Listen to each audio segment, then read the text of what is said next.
The racetrack would hide anything if there was debris out there. Everything looks very dark looking from a driver's perspective. So congratulations to Greg Biffle, huh? Looks like the Aflac Duck's going to get a checker here. Greg Biffle, 37-year-old driver, had gone 28 races. His last win was at Homestead at the end of finale of 2006. Flag, buddy, right there. Checker flag.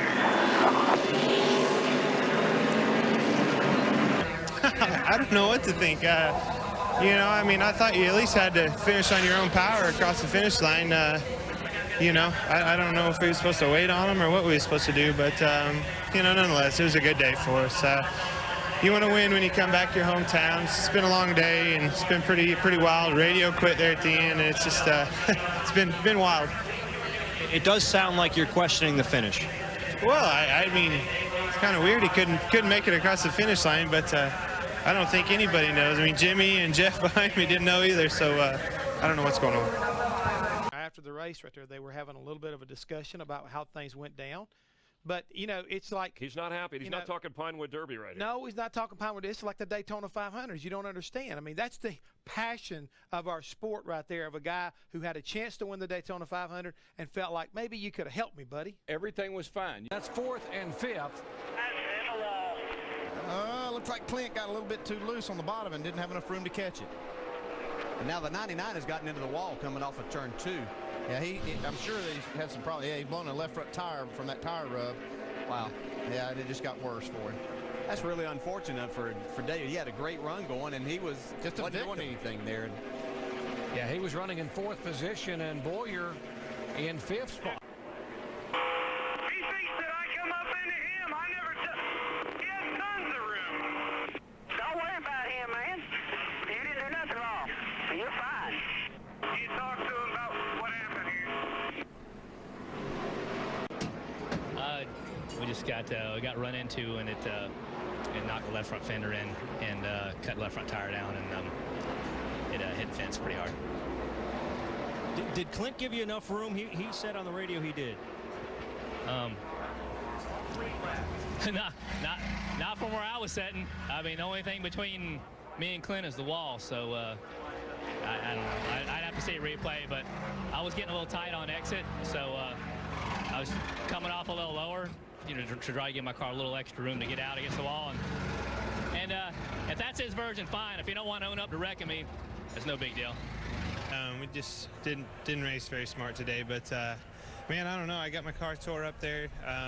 You know, Rudiman and I have always got along pretty good. I don't know what happened there. I mean, he was, you know, I don't know if he thought that I didn't know I was there and his spotter shocked him or something. He never really moved up. And when you're underneath somebody like that, you're trying to stay off of him. You're tight, and you know, it's just too bad a deal. It tore both of our cars up, and you know, unfortunate for everybody. His take, in his words, he didn't feel like you gave him enough room. I mean, what was your view of things there? Well, I mean, when you're, like I say, when you're underneath somebody, you know, you can't just turn. You know, this track you got to use as much as you can, and for whatever reason, you know, I guarantee you somebody could have put us 3 wide on the outside of him right there. But you know, we need to look at the tape there and figure out why he wasn't up on the racetrack.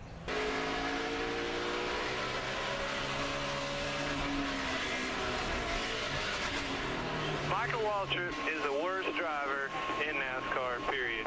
Could not believe Napa signed back on him. In comparison. Oh, got trouble. 20 just pushed him. That is Clint Bowyer in the 29 car and the 99 of Michael Waltrip. 2 of the cars running in the top 10. 20 just crashed him. I mean, he just bump trapped him into off 2, I think. 20 just spun the 99 right across their nose. So first yellow flag of the day, Clint Bowyer, Clint. who has some damage. You see he gets his car rotted and pulled away. The roof flap now up on his Chevy. Somebody hit me. I don't know. Was it the 29? I didn't see it. I don't know what happened. I just want to say what a great job by Jerry Baxter and the boys on the Aaron's Camry. Last week at Phoenix we had a fast car, and again today, and have nothing to show for it. But they keep giving me cars like that. It's going to be a good year for us. I'm watching on your screen back there. Whoever's in that one car hit me in the butt and spun me out. So it's a black car. You look a lot better in your uniform than I do in mine. Thank you. I'm not as worked up as you. Hey, I have to ask you, though. Clint Bowyer came over the radio and said it's the same guy every time, referring to you. What's your defense? Well, you know, if he would watch the video, he would see that there was a man that drove over the top of me and spun me out. So, you know, Clint made a butt of himself at Bristol with stupid remarks, and if he wants to continue to be an idiot, then we can play that game. I don't mind. I just prefer to be nice to people. All right, tough day for Michael Waltrip. Pulling back. And here he goes now. Oh, now they get together. Contact. Hang on, Clint Bowyer. Come on, guys. We were just bragging on you.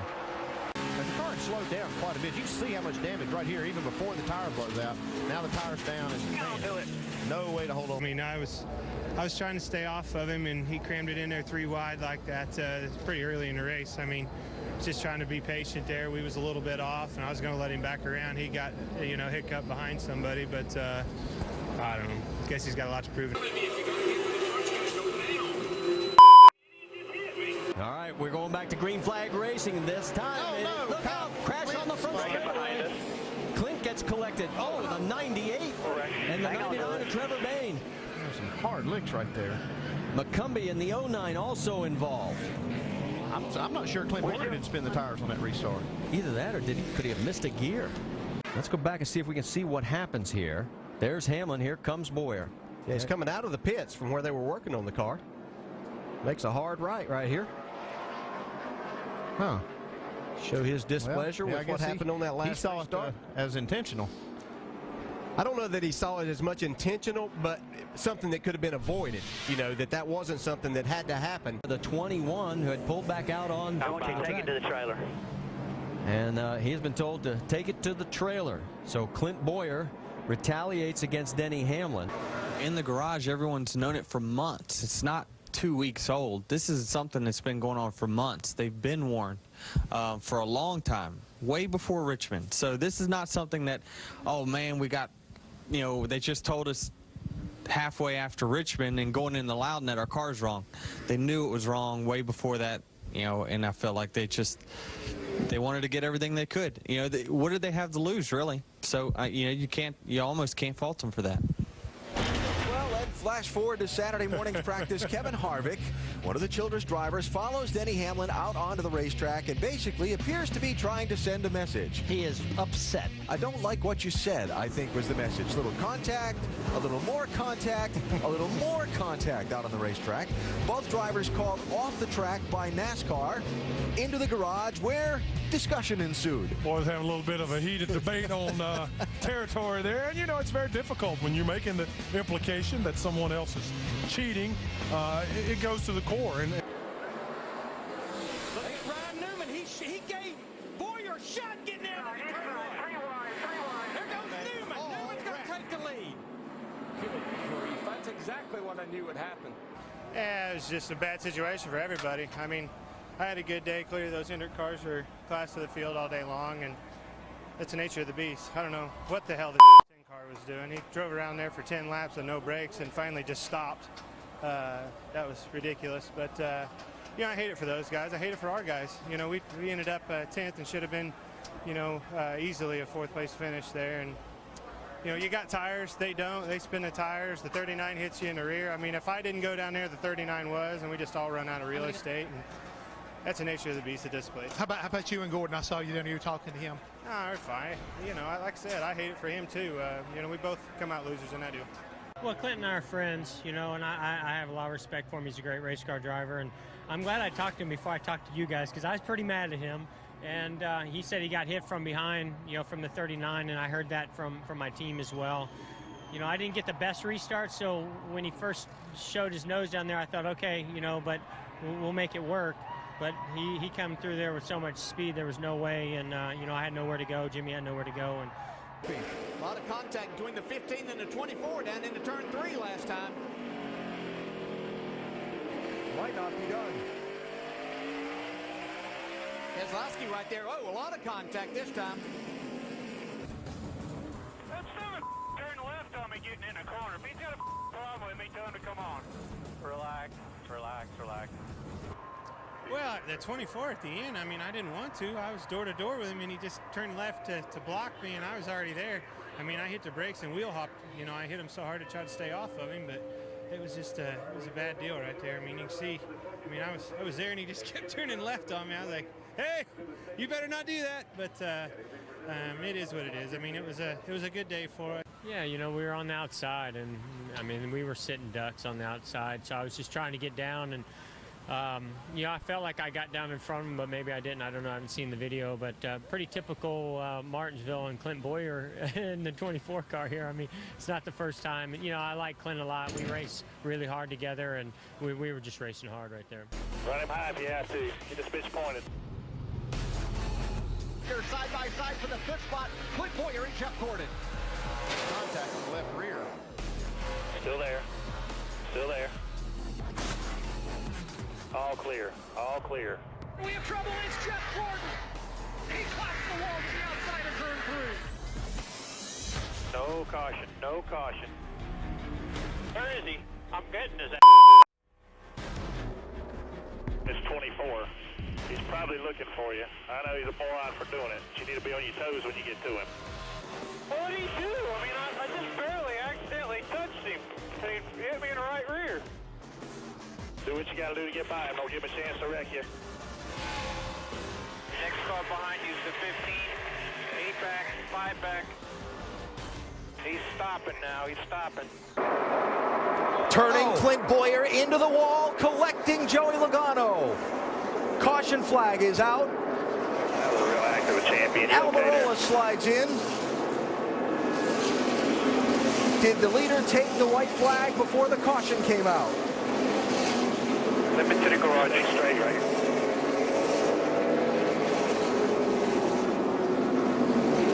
Fire's gone, fire's gone. Yeah, the fire's back. Late lapse retaliation. Fire if you want to stop right there. There's a fire truck that get to you if you stop right there. If I ever do that, just come down to pit road and punch me right in the face. Pursuit to victory becomes a defense of team honor. Conflict.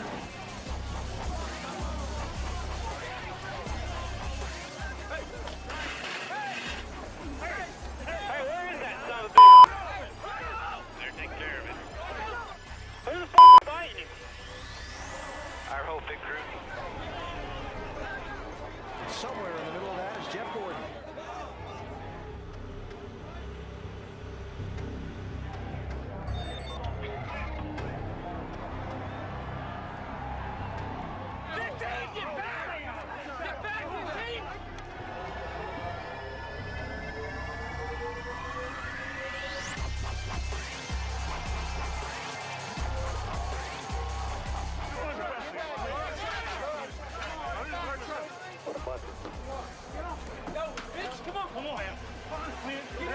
Hamlin goes to the top of the chart with Austin Dillon. Got one sideways. And around turn 1 in the wall. And that is Reed Sorensen. I think it was that quarter panel and the damage he had to the rear of that car that probably caused that accident. Clint Bowyer had been trying to get past Sorensen to no avail. And this group had really started getting dicey. You could start to see it as they were coming off turn 4 down the front straightaway. I just wonder, Larry, if that flapping right rear quarter panel maybe cut his right rear tire down, and that's what created this problem. Will stop the clock in this session. This is the fear that these guys all had with this kind of qualifying, that there would be some cars that would get torn up by guys trying to make moves that they shouldn't really be making, but they're desperate to make them. First of all, I was behind the 44. He come flying around, come up on the apron, jumps in front of me, then runs over the 51, stacks us all up, and I run into him. It's idiotic to be out here doing this anyway. There's no sense in being able to trying to put on some cute show for whatever the hell this is. Then you got a guy out there in desperation doing this crap like this. I mean, it's just, there's no reason to be out here. These guys have spent 6 months working on these cars, busting their ass on these cars to go out there and have some guy out of desperation do that crap. But it ain't his fault. It's not. It's NASCAR's fault for putting us out here in the middle of this crap for nothing. There's absolutely, we used to come down here and worry about who's going to sit on the front row in the pole for the biggest race of the year. Now all we do is come down here and worry about how a starting park like this out of desperation is going to knock us out of the Daytona 500. We've been in meetings for 45 minutes just trying to figure out what in the hell everybody's going to do just so we can make the race. It's stupid. There's no sense in doing this.